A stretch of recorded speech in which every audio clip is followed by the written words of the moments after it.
بسم اللہ الرحمن الرحیم۔ مسلمان ہو کر اللہ پر ایمان رکھ کر بھی اگر ہم مصیبت پریشانی میں پریشان ہو جائیں اور مایوس ہو جائیں اور اللہ پر بھروسہ نہ کریں تو یقین کرے اس سے بڑی ہماری بدبختی اور کوئی نہیں۔ اللہ فرماتے ہیں وَمَن يَتَوَكَّلْ عَلَى اللَّهِ فَهُوَ حَسْبُهُ، جو اللہ پر بھروسہ کرتا ہے تو پھر اللہ اس کو کافی ہے۔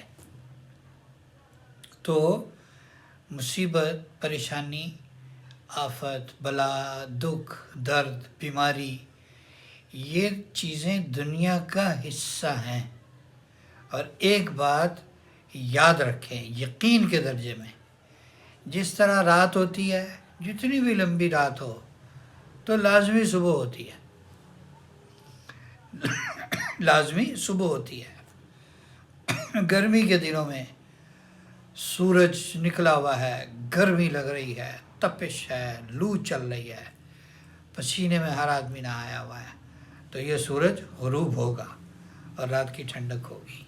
اسی طرح یقین کر لیں اگر پریشانی آئی ہے، تنگی آئی ہے، دکھ آیا ہے، بیماری آئی ہے تو اللہ اس سے نکالیں گے، تنگی سے آسانی دیں گے، دکھ سے سکھ دیں گے، بیماری سے صحت دیں گے، پریشانی سے عافیت دیں گے۔ بس ہماری توجہ اللہ کی طرف ہونی چاہیے۔